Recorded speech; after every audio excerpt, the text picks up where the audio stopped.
रोज चिंतन श्री गुरुदेव दत्त श्री स्वामी समर्थ।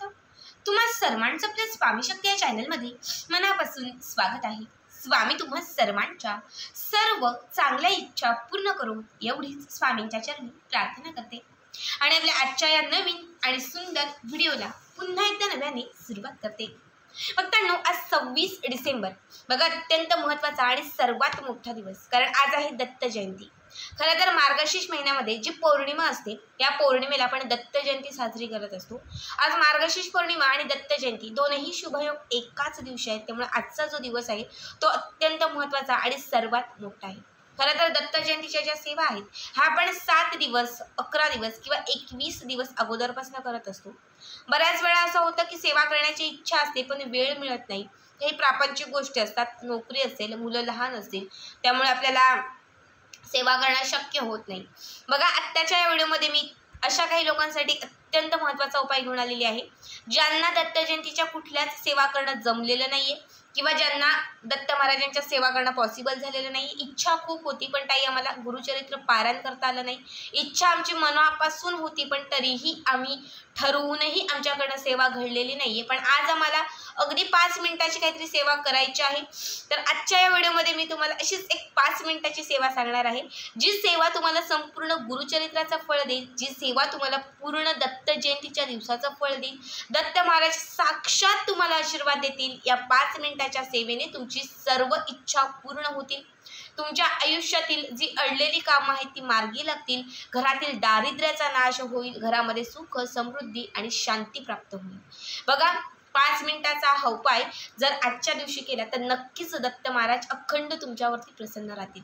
खरं तर ज्यावेळेस आपण पारायण करतो किंवा जेव्हा सप्ताह सुरू असतो, बघा दत्त जयंती निमित्त प्रत्येक स्वामी मठात किंवा दत्त मठामध्ये पारायण सप्ताह सुरू असतो आणि या सप्ताहामध्ये साक्षात दत्त महाराज जे आहेत ते पृथ्वी तलावरती भ्रमंती करत असतात किंवा पृथ्वी तलावरती ते जागृत अवस्थेत आलेले असतात।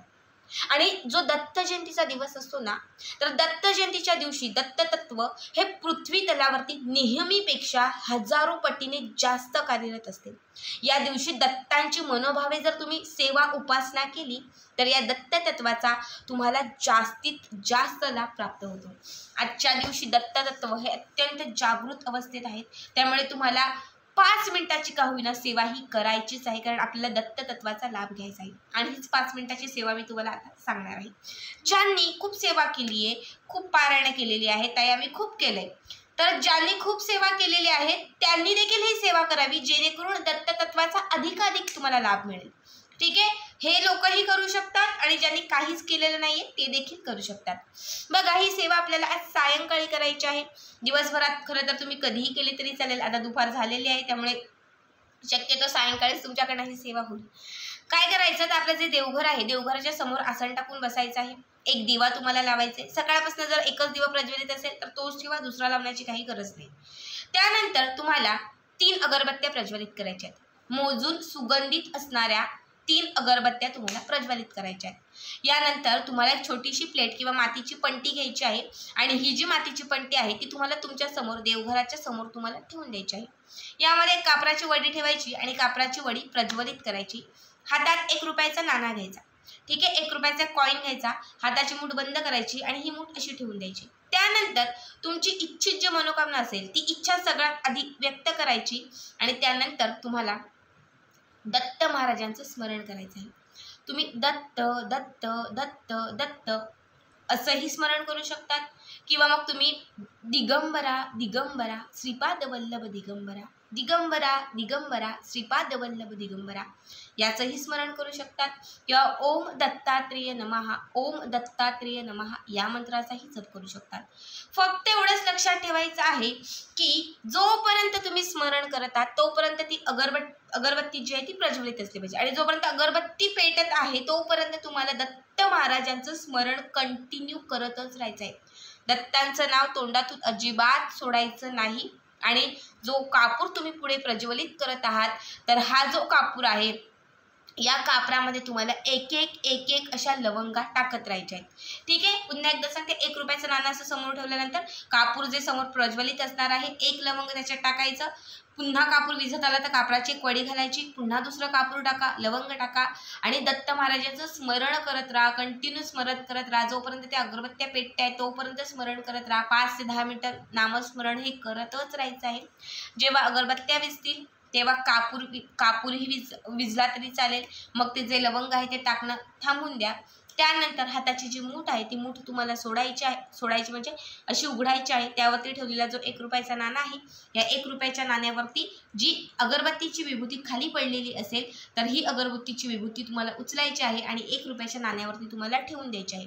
ठीक आहे, 1 रुपयाच्या नाण्यावरती ही सगळी म्हणजे त्यातली अर्धी विभूती तुम्हाला ठेवून द्यायची आहे आणि देवघराकडे तुम्हाला अशी एक छोटीशी फुंक मारायची आहे. छोटीशी म्हणजे थोडीशीच उडली पाहिजे अशा पद्धतीने फुंक मारा आणि दत्तांचं पुन्हा एकदा स्मरण करा. त्यानंतर तुमची पुन्हा जी इच्छा असेल ती इच्छा व्यक्त करा आणि त्यानंतर हे 1 रुपयाचं नाणं जे आहे तुम्हाला उठायचं आहे. उठून घरातील जे 4 कोपरे आहेत या 4ही कोपऱ्यांना अशा तुम्हाला फुंका मारायच्या आहेत आणि संपूर्ण विभूती जी आहे ते घराच्या आतील 4ही कोपऱ्यांना फुंकायची आहे. त्यानंतर जो 1 रुपयाचा नाणं तुमचा राहील, हा 1 रुपयाचा नाणं तुम्हाला तुमच्या तिजोरीमध्ये किंवा जिथून हा 1 रुपयाचा नाणं कधीच संपणार नाही किंवा कधीच तुम्ही कुणाला देऊ शकणार नाही, म्हणजे तुम्हाला कधीच कोणाला देता चुकूनही कुणाला तुम्ही देऊ शकणार नाही अशा पद्धतीने जपून हा नाणं तुम्हाला ठेवून द्यायचं आहे. बघा, दत्तांच्या सेवेमध्ये सगळ्यात महत्त्वाची असते ती म्हणजे विभूती. पुन्हा एकदा सांगते, जेव्हा तुम्ही अखंड आजच्या दिवशी, आज जे दत्ततत्व जागृत आहे म्हणजे आजच्या दिवशी जेव्हा तुम्ही दत्त महाराजांचं मनापासून स्मरण कराल, जेव्हा तुम्ही अगरबत्ती बाजूला पेटती ठेवाल, कापूर पेटत ठेवाल, तेव्हा तुम्ही जी सेवा कराल ती सेवा सिद्ध होईल. लक्षात घ्या, जो 1 रुपया तुम्ही हाताच्या मुठीत घेऊन जेव्हा तुम्ही ही सेवा कराल तेव्हा तुमचा तो 1 रुपया सिद्ध होईल, तुम्ही केलेली सेवा सिद्ध होईल. हा 1 रुपयाचा नाणं जेव्हा तुम्ही तिजोरीत ठेवाल किंवा तुम्ही तुमच्या सोबत ठेवाल तेव्हा तुम्हाला याचा असंख्य लाभ व्हायला सुरुवात होईल. दत्त महाराजांची साक्षात कृपा तुमच्यावरती राहील, ज्यामुळे घरातील दारिद्र्य संपत जाईल, घरात पैशांचा ओघ वाढत जाईल. जिथे जिथे आणलेला पैसा आहे तो तुमच्या आयुष्यामध्ये तुम्हाला पुन्हा परत मिळायला लागेल किंवा पैशांचे सर्व मार्ग तुमचे मोकळे होत जातील. फक्त हा 1 रुपया कधीच संपवायचा नाही. प्रत्येक पौर्णिमेला तुम्ही तो जागृत करू शकतात आणि जागृत करून पुन्हा तुम्ही तो तिजोरीत किंवा पर्समध्ये ठेवून देऊ शकतात. लक्षात ठेवा, जेव्हा अभिमंत्रित केलेली ही जी विभूती आहे ही विभूती तुम्ही घराच्या 4ही कोपऱ्यांना 4ही दिशांना तुम्ही फुंकाल, त्या क्षणात घरामध्ये असलेली बाधा, अवलक्ष्मी, इडापिडा, संकट, विघ्न, नकारात्मकता या सगळ्या वाईट शक्तींचा नाश होईल आणि या 4ही दिशांनी तुमच्या घरामध्ये लक्ष्मीची प्राप्ती होईल. आज पौर्णिमा आहे म्हणजे माता लक्ष्मीला प्रसन्न करणारा दिवस आणि दत्त महाराजांचा दिवस, त्यामुळे आजचा दिवस खूप मोठा आणि विशेष आहे. काहीही करणं जमलेलं नाही त्यांनी कमीत कमी 5 मिनिटाची उपासना करा. बघा, या नामस्मरणाने आयुष्याचं कल्याण होईल. तुमच्या आयुष्यात तुम्हाला खूप चमत्कार पाहायला मिळतील, चमत्कारिक बदल पाहायला मिळतील. फक्त 5 मिनिटाची सेवा आहे, आवर्जून करा. पुन्हा एकदा सांगते, आवर्जून करा.